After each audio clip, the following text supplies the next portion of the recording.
Hello, again. Still working on that intro.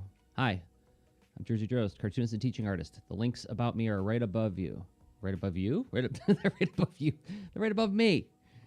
I'm you. Oh no, we're in some kind of weird Twilight Zone situation. And what am I doing today? So we're gonna see if I reinstalled my NDI plugins to see if I don't have any problems with my overhead camera or when I want to draw in Clip Studio Paint.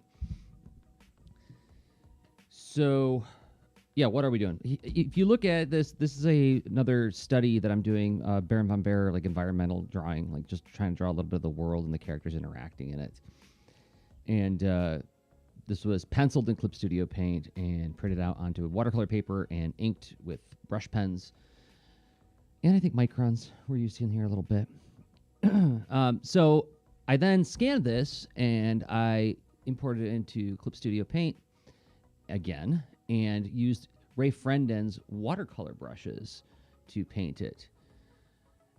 Now, what I did differently this time is I actually made a 12-pan palette out of these paints. I painted a 12-pan palette on a piece of watercolor paper, scanned it into Clip Studio Paint, and used that as my palette. So now I'm going to do the same thing where I'm going to use the same palette to paint on paper and see, one, how long it takes, and two, how easy it is, and three, like, am I happy with the results? Do I like the way it looks? Which one do I like better? Trying to figure out if I prefer working with analog watercolor or digital watercolor. Obviously, they're going to have different advantages and disadvantages, right? For instance, I have a lot more flexibility with regard to layers and editing in Clip Studio Paint. I can really get precise about my fills. Like right here, like it's hard for me to see exactly where the brush is going as I wet this down.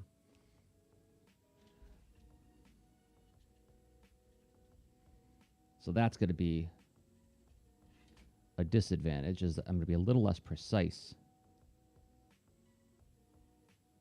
But, you know, it's not wrong of me to invoke the name of Bob Ross on a stream where I'm drawing, is it?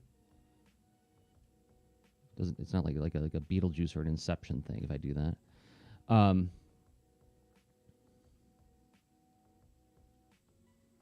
don't know why watch is buzzing at me. Okay, no big deal. Anyway, you know, I think it was Bob Ross who talked about happy accidents, right? And there's a truth to that. I have had situations where when I'm making drawings and like an error will happen, I'll be like, oh, I didn't mean to do that, but I'm glad I did. So, and also, I think as I've been expressing in some of my other live streams, part of the rationale behind this exploration is I'm trying to like really get more efficient in the way I make my art. And one of the things I constantly catch myself doing is overworking a drawing when I'm working digitally. I get too hung up on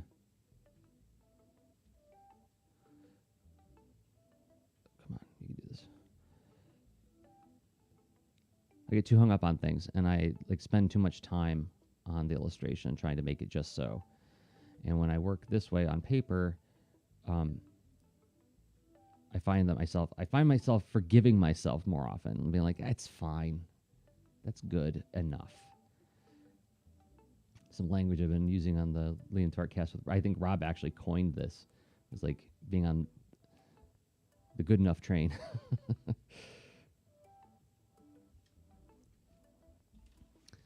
right, so sky is essentially done. Now, I printed this out in non-photo blue, or rather in cyan ink, so I could easily remove the pencils when I took it in and scanned it. But now we got in a situation where that blue is going to mix with whatever color I put there. So guess what? These trees are going to have a bluish, greenish hue. Work with what you got.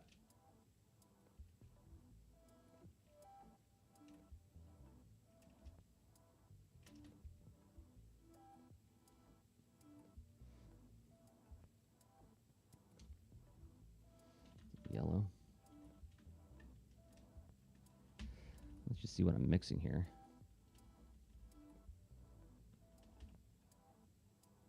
More yellow, please. A little bit of dark green. More yellow. Get really light green here. Get a lot of paint because I'm going to be doing a lot of trees for a little bit.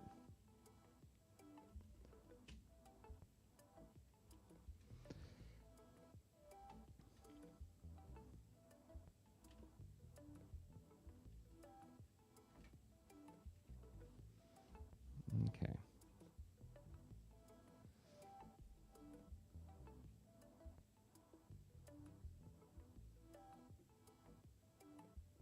This is also something that I just never would have thought of seeing myself doing like 4 or 5 years ago, is painting with such a big brush.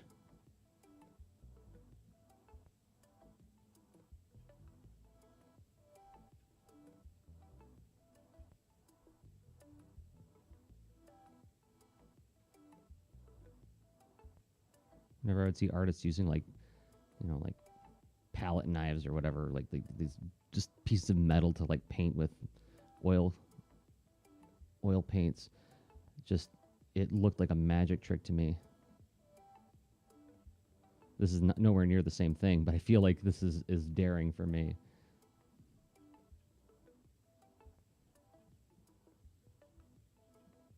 When I was first starting out as an artist, I was the kid who wanted the finest point pen. Can you get like 0.1? That's the only way you can do it right.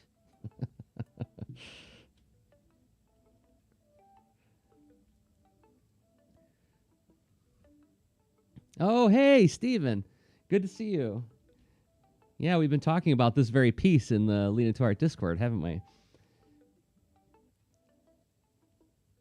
Yeah, so the next, this I'm going to do a side-by-side in terms of like how the colors shake out, like how I feel about the texture and color. And also, I'm really looking at how's the speed going.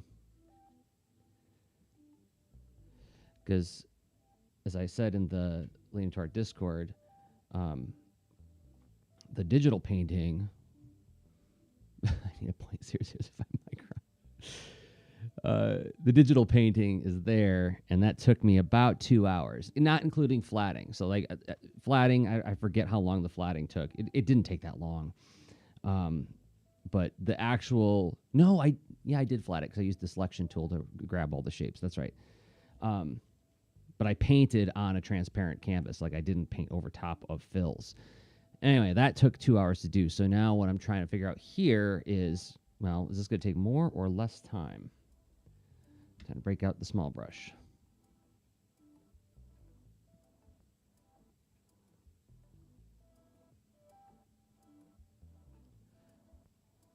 Because that's an important metric. As I'm thinking about projects going forward, I'm in the process of redesigning a bunch of the Amazon Academy characters, which is what I was doing on Monday's stream. And I'm thinking about, well, if we do this project, whether we do it as a webcomic again or if we try to seek out a publisher, the cold hard fact is there's just not a lot of money in new comics unless I build like a huge audience around it. That's a whole other thing. So I got to be ruthlessly efficient about the time I spend on it, so I'm not working for $4 an hour.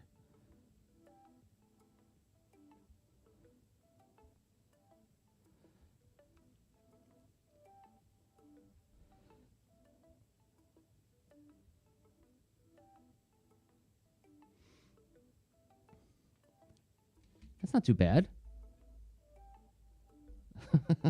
I was really worried that blue was going to super gunk up the color, but that actually doesn't look that bad. Huh.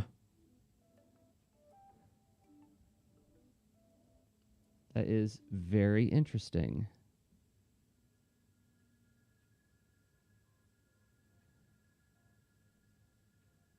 I guess I printed it just light enough? I don't know.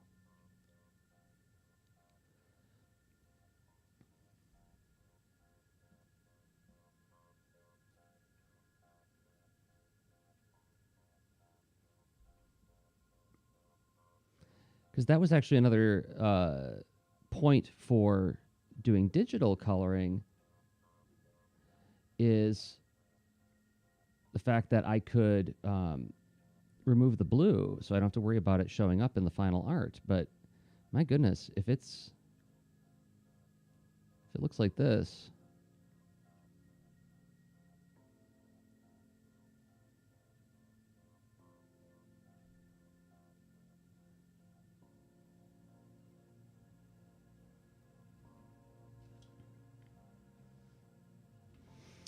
let's do some of these smaller trees.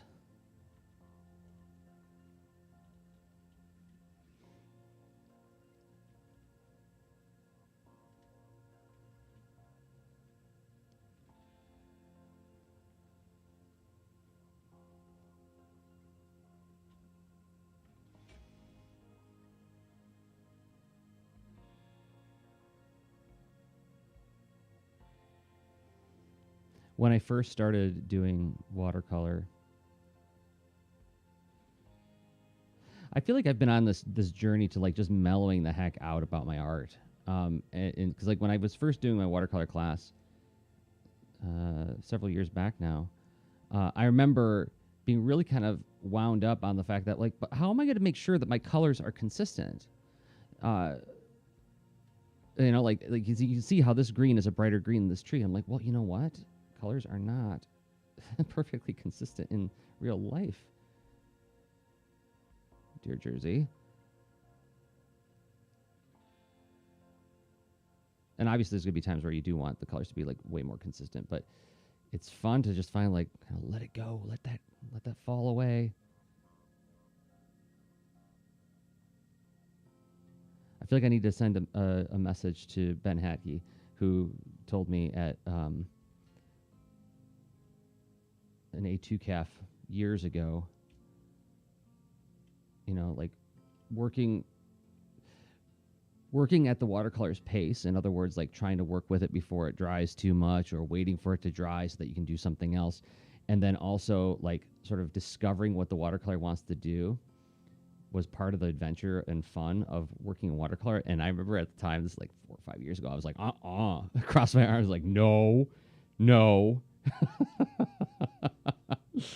I need to send him a message and tell him I understand now. Thank you for giving me that little piece of wisdom to hold on to as I was navigating this.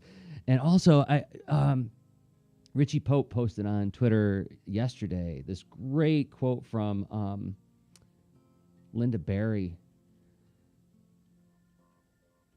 What is his account name? I just had it up because he is at Richie Pope. Easy enough to find. And there's this quote about how throwing the lines down on the paper is not just you describing an object. The lines communicate back to you, and you're discovering what it is in the act of throwing down the lines. And that's just such a, I'm paraphrasing very poorly, because Linda Berry is a national treasure, and she is a much better speaker than I am. But the idea there is something I've been sort of exploring in my classrooms with my students, is like this whole idea of getting out of your own way and just start throwing lines down, because the act of doing it will reveal what it needs to be, which sounds all, you know, woo-woo and metaphysical and, you know, using the force and whatnot. And I don't mean it to sound that way, but I do feel like this is one of the reasons why we don't draw our covers until the story's done, because how can you draw an image to promote or to tease a story when you don't even know what it is yet, because you don't really find out until you do it. This is something Dan Michigan told me when I was first becoming friends with him, is that the act of making the story reveals what the story is. And I feel like it's the same thing with drawings.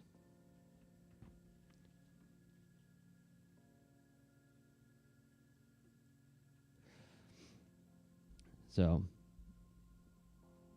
I feel like watercolor has given me a more visceral sort of understanding of that, or maybe just like another way of understanding it. Maybe that's all I'm saying. All right, I'm gonna take some green. I'm gonna mix it in with this brown over here.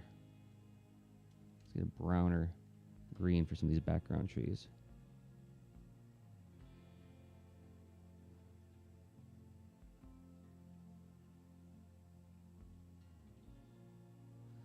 I'm already predicting that when I compare this to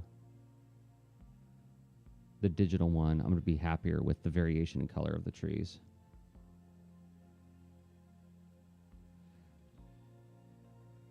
Because one thing that's way easier about doing it this way is having the palette right darn here, and be able to mix right here. Like what I was having to do in Clip is create a separate document for mixing colors when I wanted to mix.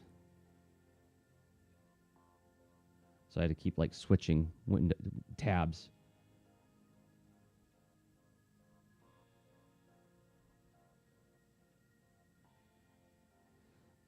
That looks good.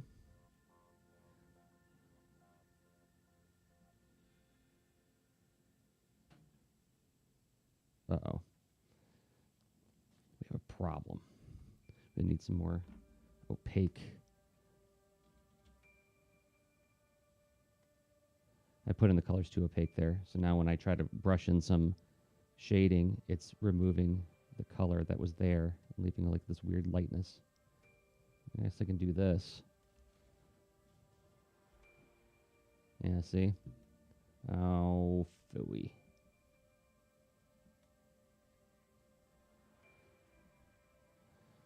Not insurmountable. We can fix this. But I will have to come back to you, tree.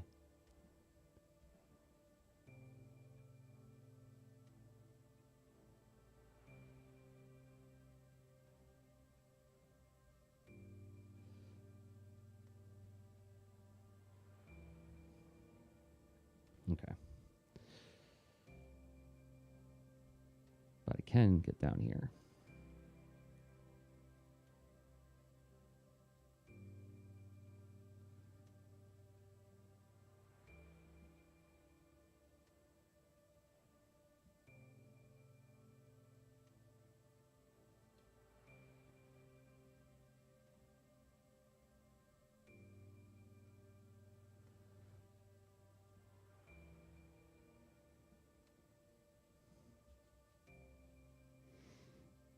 How long have I been going? 18 minutes. And this is how far I've gotten. I don't know how that shakes out in terms of... this is. I just felt the instinct to control S. We've all been there. All right. Let's get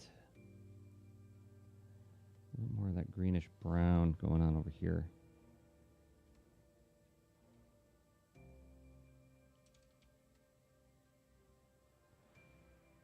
My big brush.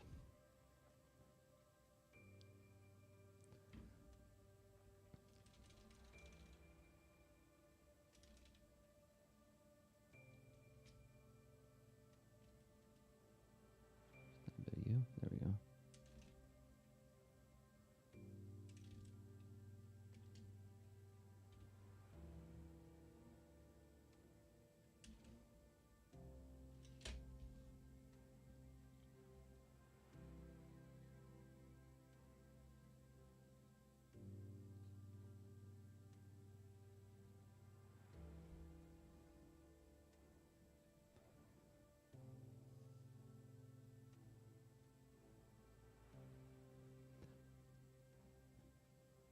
I suppose, yes, it is better to have the instinct to control S than control Z, because control Z means whoops. Control Z says, I wish I didn't do that.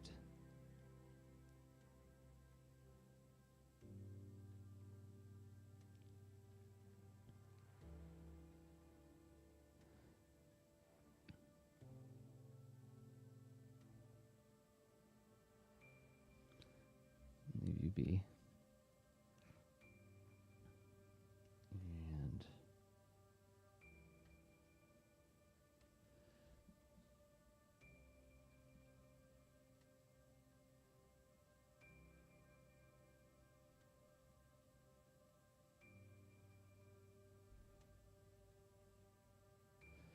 what do you think? Think I need to add a little bit of blue back there? I'm going to put a tiniest bit of blue in this.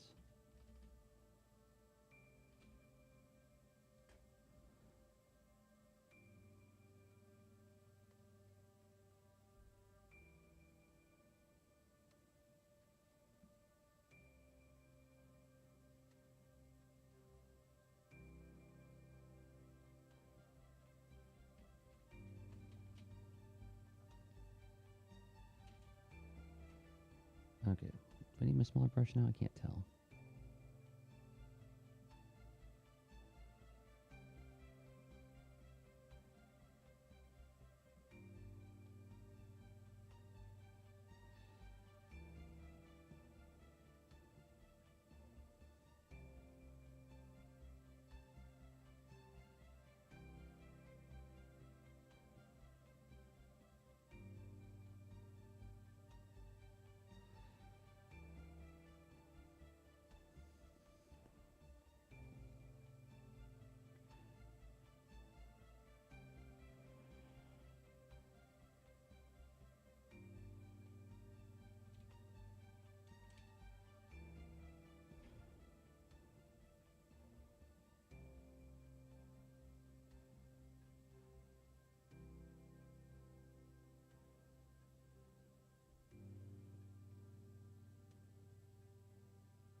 Things are getting speedier now. I'm getting more comfortable.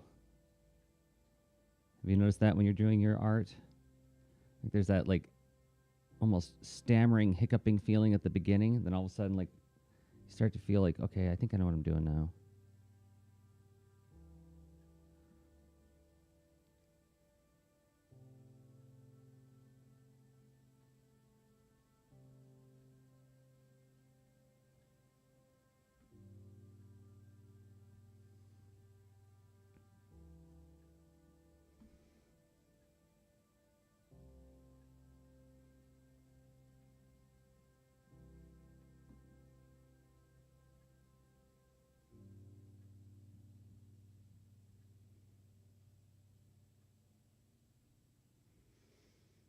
Okay.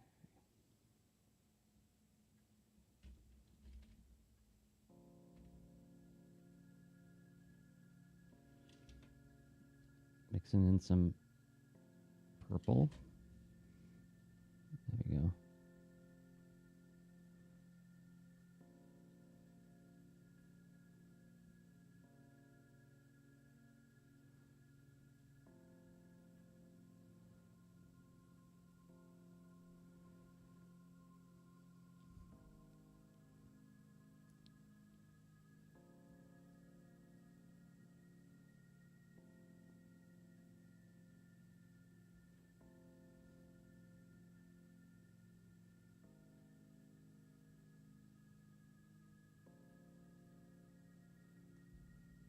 I don't even know if that's showing up. Is that even visible on camera? Like that little tiny bit of shading that I did on there? I'm really happy with it.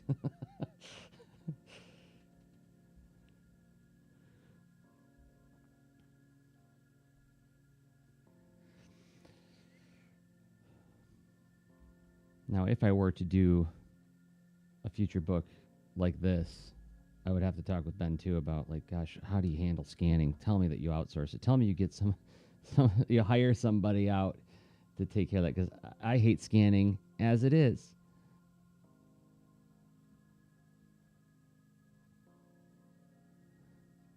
Much less trying to like get really good color. What would you call it? Color fidelity.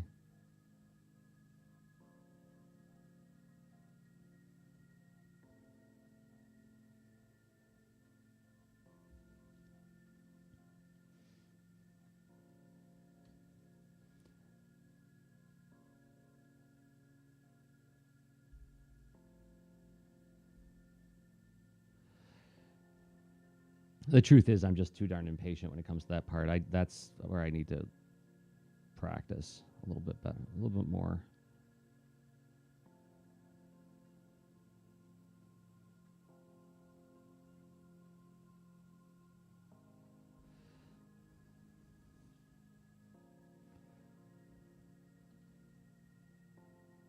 All right, big brush again for mixing.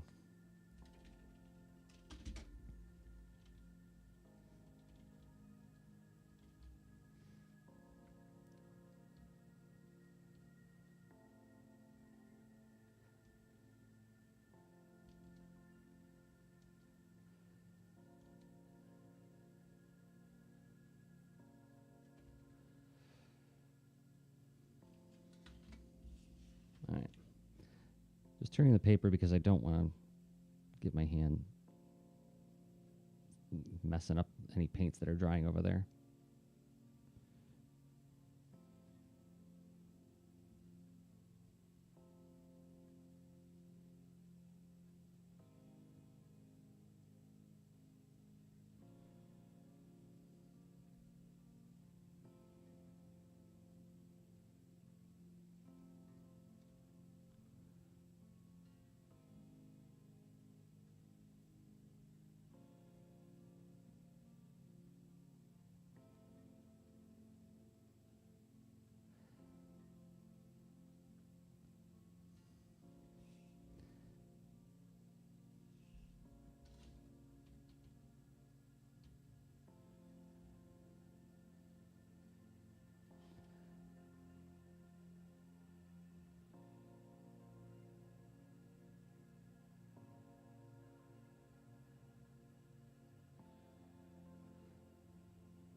Any trees missing? Oh, yeah, there's a mess of you guys down here. Okay. Time to get more brown. More green.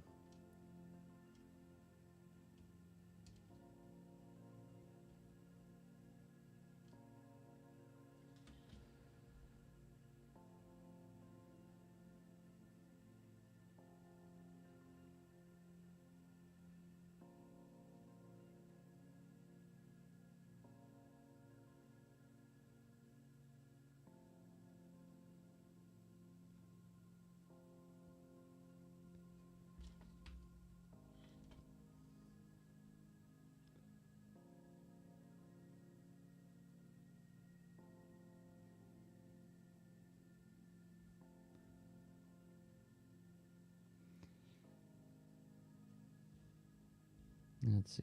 We'll do you the same color, roughly. Let's get you a little greener.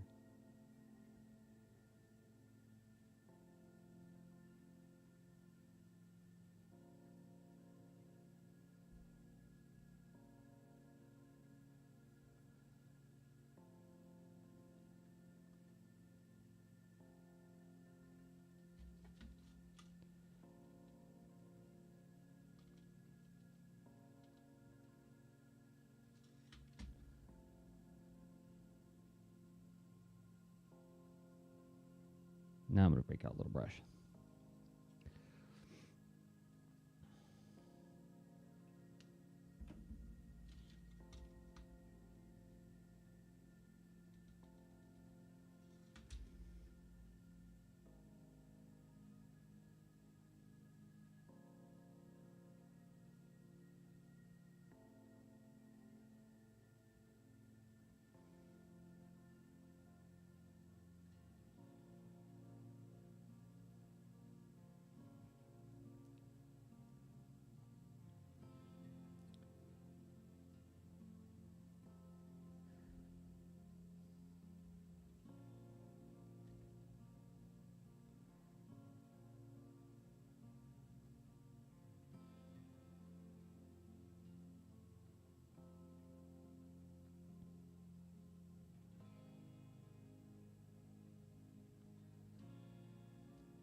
Right.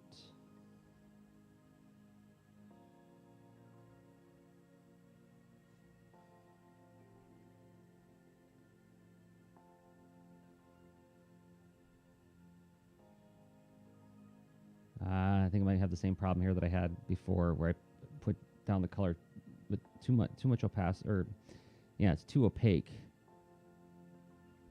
Too much paint was in that first pass, so now when I try to put shading on, I'm pulling up the paint that was there. See that? That is a bummer. So, and boom, look at that. Now it's all gone. Oh, I have to try to match this. Or make a really dark shade. Let's see if I can do that.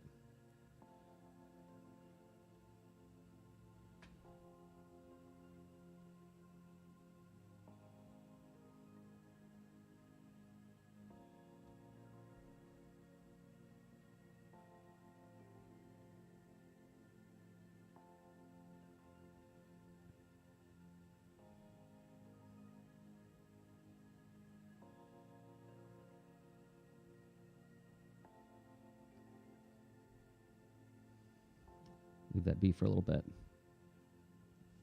That would have been a Control-Z moment. I don't have that luxury, though. All right, we got a few more trees to go through, and then I'm going to move on to maybe some of this architecture stuff. We get a blue or green going.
Did I miss anybody? There's that guy there.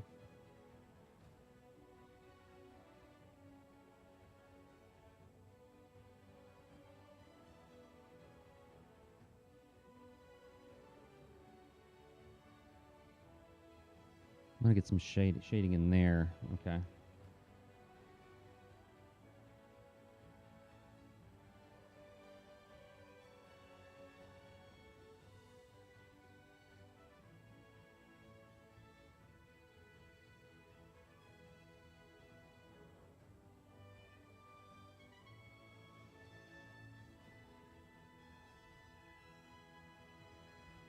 And blue one more time.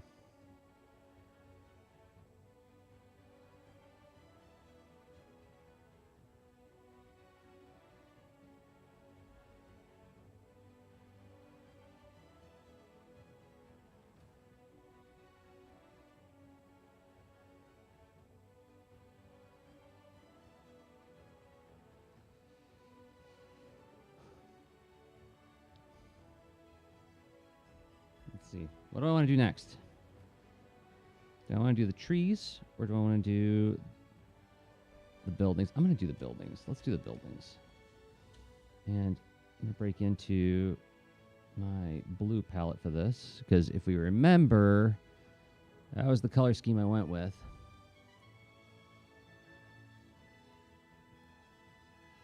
It's like bluish rock, and then like these fallen rocks, trying to make it look like it was, you know, ancient city. There's been a lot of overgrowth. There's even been like some geological changes since this civilization existed, try to give it a sense of like extra ancientness.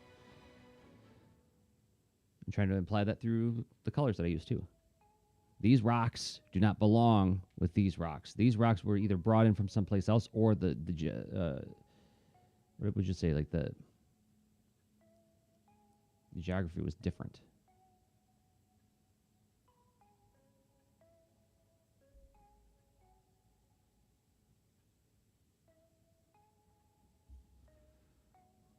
Is it cartoony? Yes, it's a cartoon.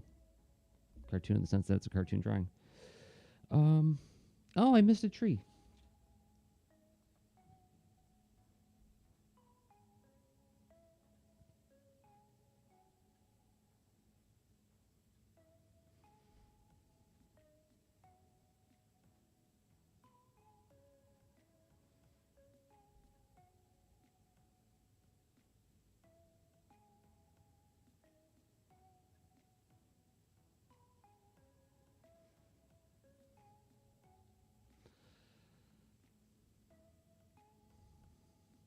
Now we'll go to our blue palette. And I think what I'm going to do is I'm going to actually clean out a spot to make way for my blue palette.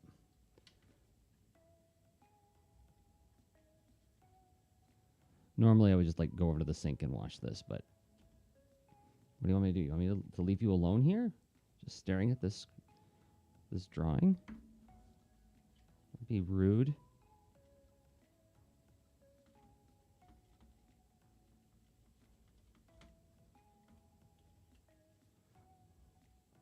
All right. You're up, Blue.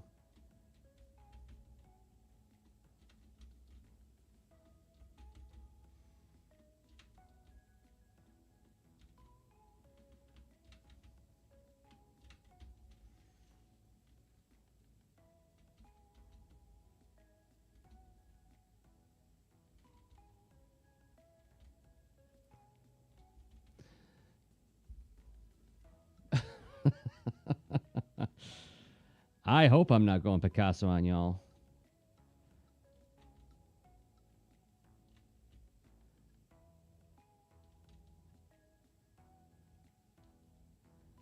We're going to get some more colors in here presently.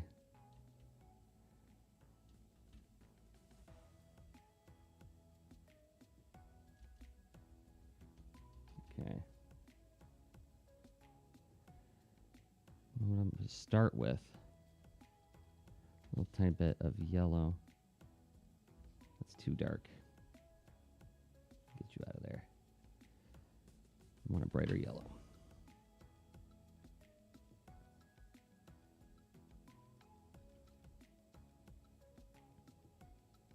I want it to be a paler yellow too.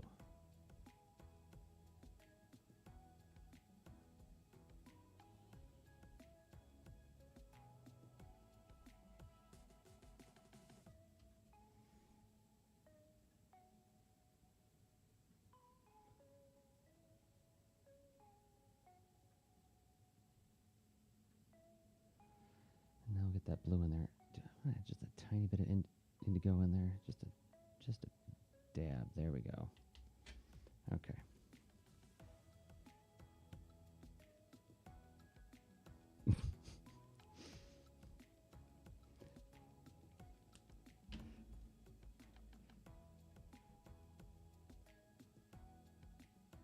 I'm not going to make the same mistake I made earlier with this tree, and I'm going to come in with some very light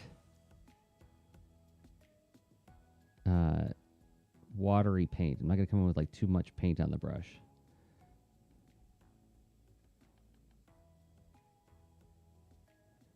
As you can see, like that's unfortunate what's happening right there with that, like how that color is washed out in the shading, because I put in too much paint and then lifted it off when I was putting in the shading.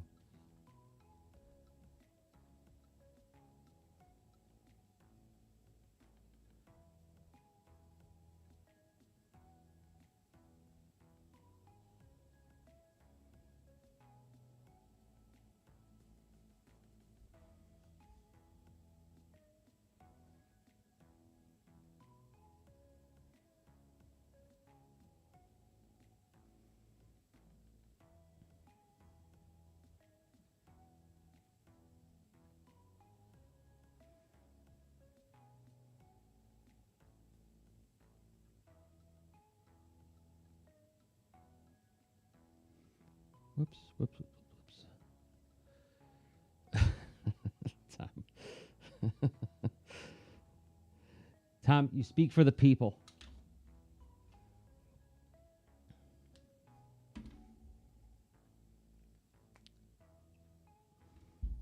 All right. Well, that dries. I'll do this building in the distance back here.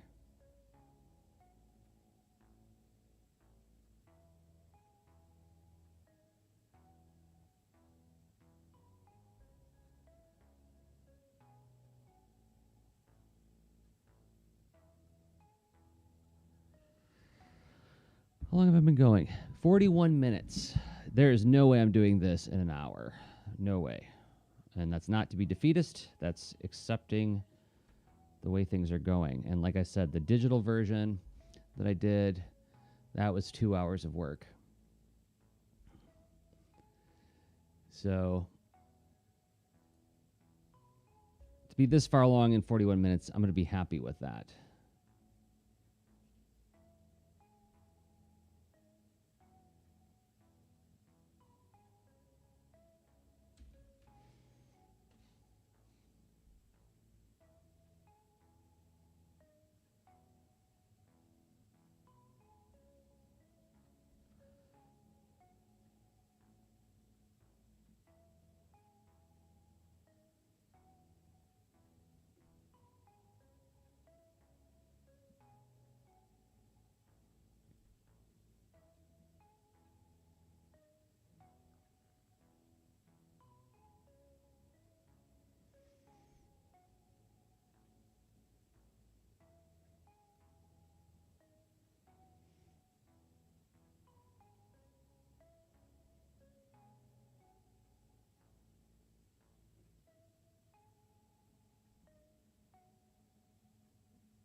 All right, a little more definition on this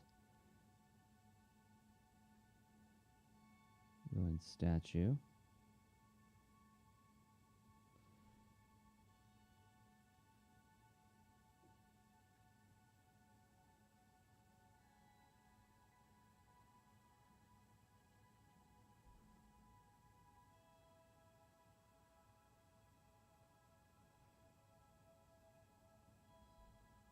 Looks okay.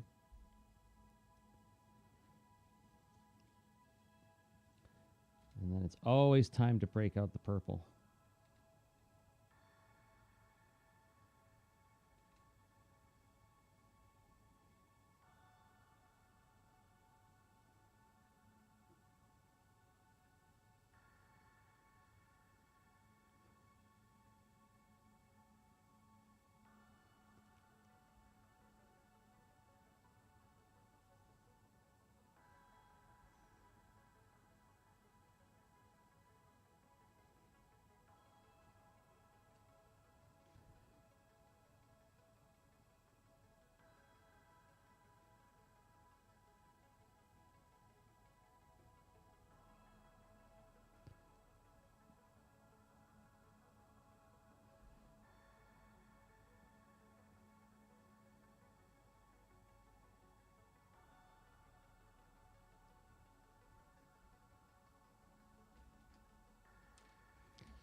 Starting to a little bit more definition in there.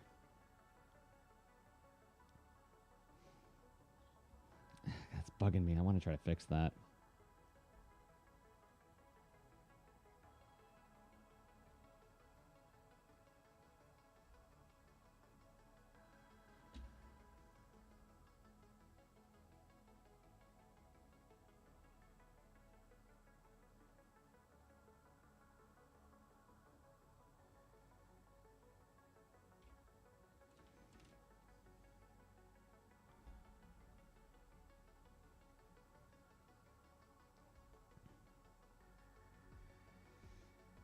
And what leaves are those patterned after on the right-hand side? Looks like we got some droopy leaves there for sure. So we've got some ferns. So these rocks were actually from photo reference from a park here in Ohio. Was it Blackhand Gorge? I went to a while back, and there's just all these cool like rocks all crisscrossing and all these weird angles, and then there's just these trees just growing out of them and plants just like coming out of all the crevices. It's just it was like being on an alien planet almost. It was really cool. So I took a ton of pictures knowing that I was going to use those for some settings in one of my books. And I thought, well, if I'm going to be doing some environment studies for learning what kind of tools I want to use for one of my next projects, why not break out some of those images for reference. Okay. Let's get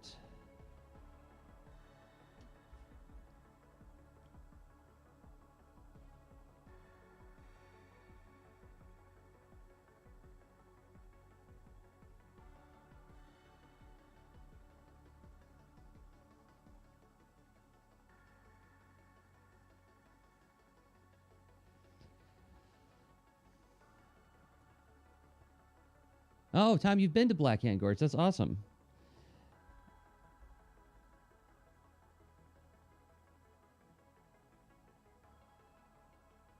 Yeah, I've been saying this a lot ever since moving to Columbus.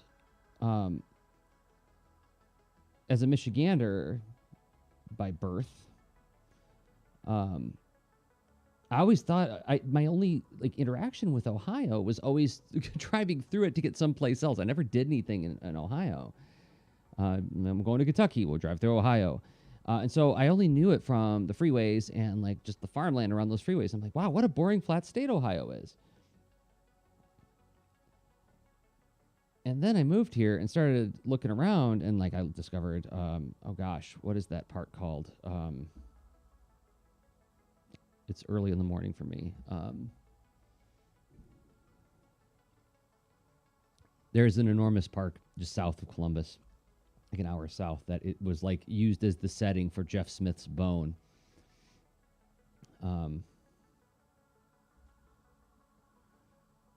Yeah, I can't remember right now.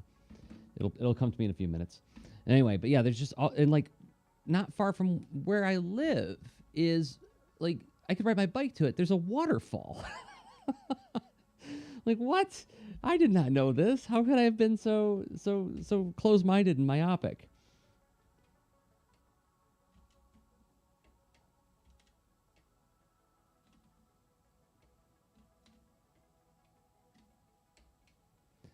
Okay. Time. I'm going to try to do one of these big rocks. Wet it down first.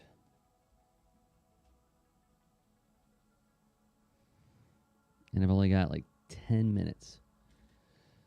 Oh yeah, yeah. The Appalachian Mountains, the Appalachian Trail. I don't remember if it isn't. Doesn't Appalachian Mountains are like they connect to Ohio, right? I haven't been here that long yet. I don't know everything about Ohio yet. I'm learning as fast as I can.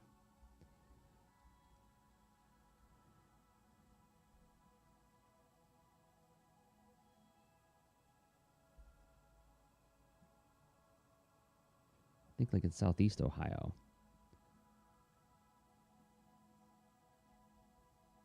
All right. Brown, I choose you. Lots of brown. And orange.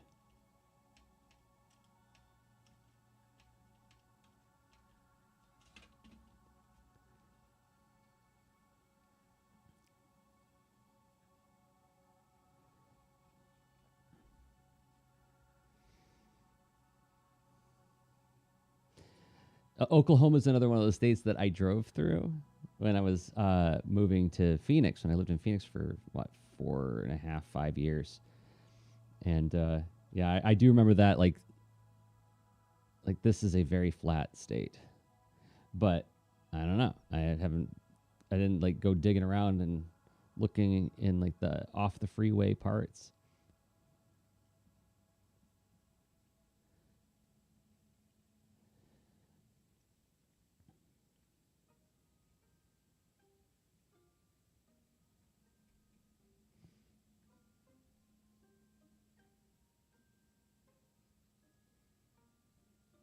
Someday I might do one of those Route 66 type deals.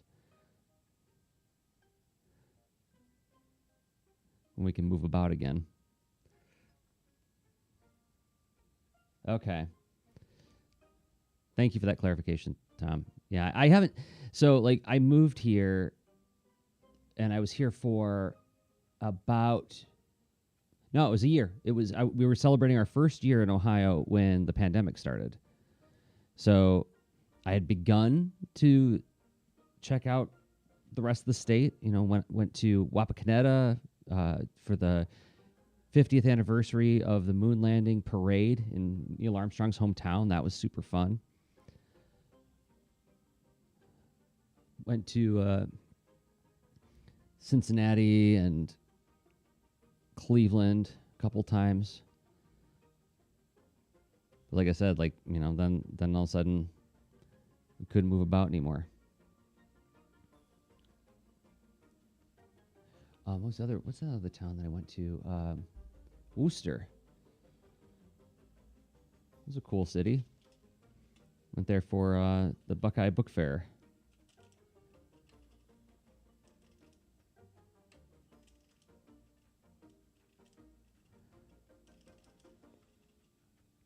Okay, lots of brown in here. A little bit more orange.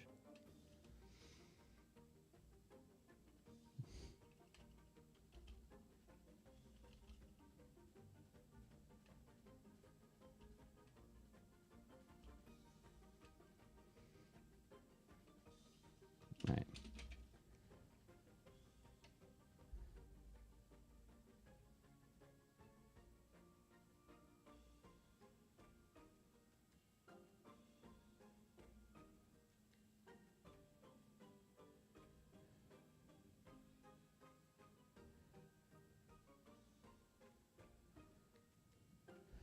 The most, I would say, probably the most difficult drive I've ever had nothing to do with the state I was in exactly, but it was what led up to the drive was this goes back like 20 years. My wife and I were for our honeymoon.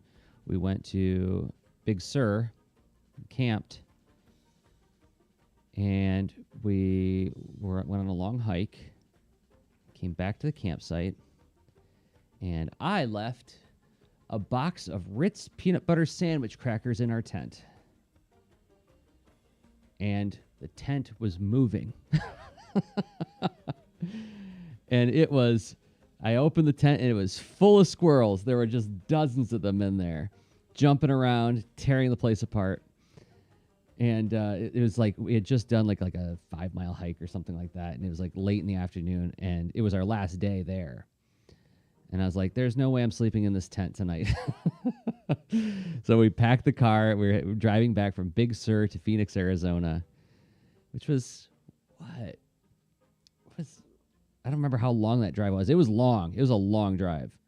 It was all night and into the next day, and I hadn't slept. And so we were crossing inland California, like where it gets all deserty again. And I'm noticing that I'm down to like a quarter tank of gas, And I'm like, oh my gosh. And there's nothing. There's nothing but trees. And I'm like, what's going to happen? Like, this is a nightmarish vacation.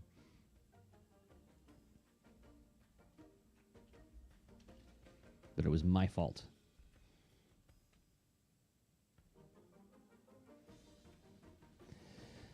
Well, Tom, that's what you're talking about there is like kind of something that's been like a quiet dream of mine and my wife's. Like we really dig like those Route 66 type tours.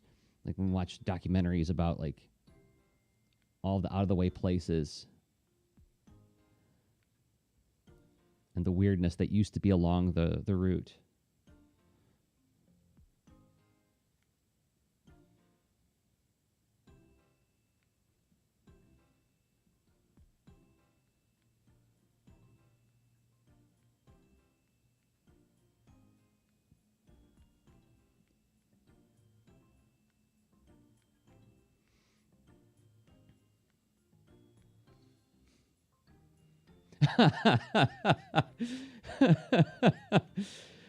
Yeah, at least it wasn't a bear. That's true.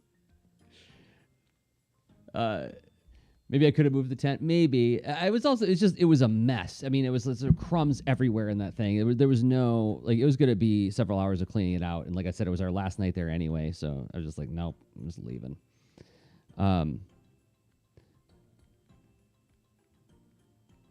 Oh, thanks, Joseph. Yeah, I got caught up in storytelling instead of thinking about what I'm doing here.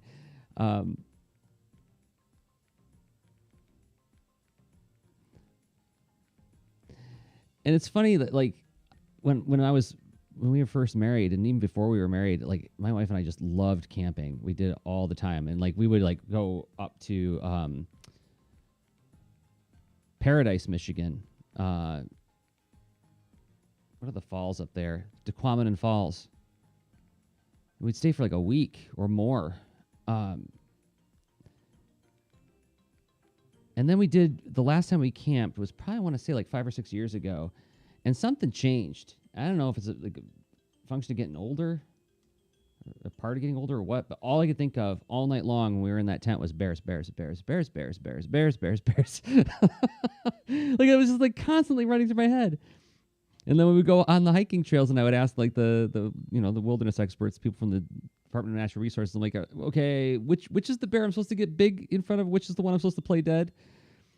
And then they would say like, oh, you'll be lucky if you find a bear on this trail. I'm like, I wouldn't phrase it that way.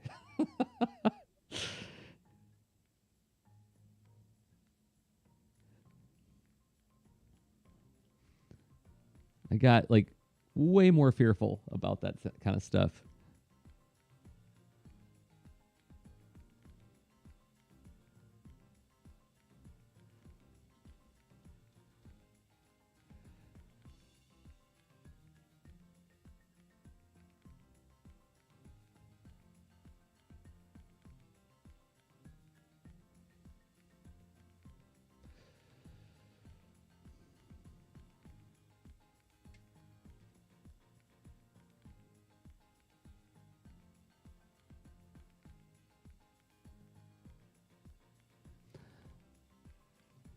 I also think it's funny that I'm so fascinated by drawing bears, yet I'm so terrified of them. Maybe that's something my psyche's working out, right? Maybe that's what the whole drawing cute bears for the last 10 years. Really about me processing something.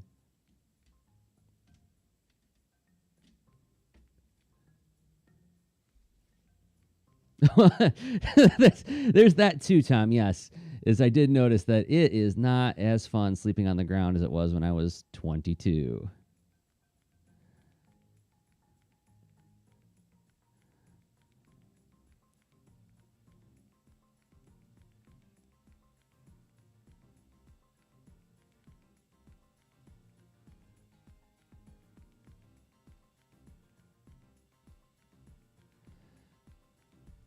All right, let's get a little bit more purple in that shadow underneath.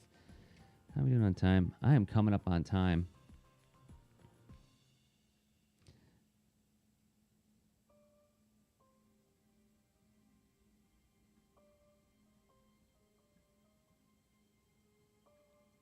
I'm kind of digging how this rock is looking. A little bit more purple and a little bit of indigo.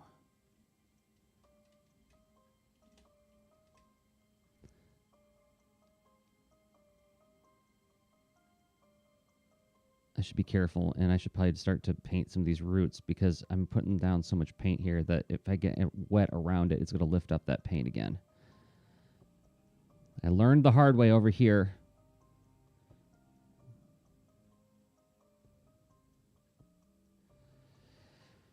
Well,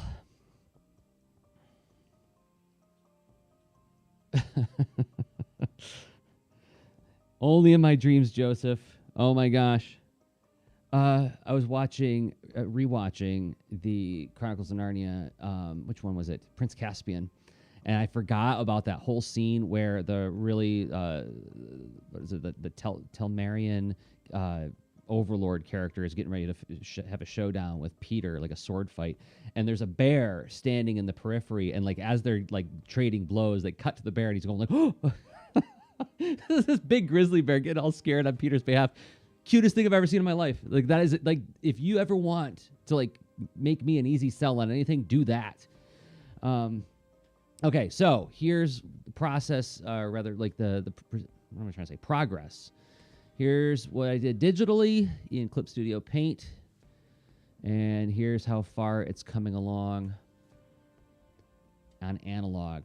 I feel like the colors are a little brighter. Feels like the colors are brighter to me, huh? I wonder why that is.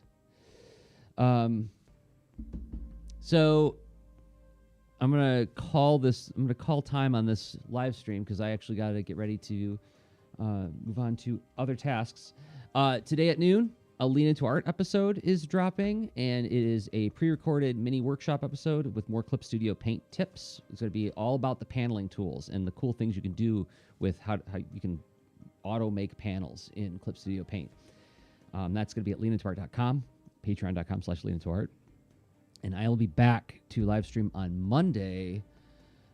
What is Monday? Let's find out what Monday is. I think Monday is March. Yeah, Monday, March 1st. I'm going to be here at 10 a.m. Doing more live drawing, probably finishing this painting. So thanks, everybody, for hanging out with me and chatting with me while I'm working. And until next time, Jerzy Drozd, all those links above me. And if you're watching this and you had a good time, please consider hitting like on it. I understand that helps more people find these videos. So I won't lie. I'm trying to build an audience around this stuff so that when I do some projects later on in this year, I can, have an audience who's enthusiastic for my work to tell about them. So until next week, Jerzy Drozd, jdrozd.com, rss.jdrozd.com to see everything I make. Okay, bye.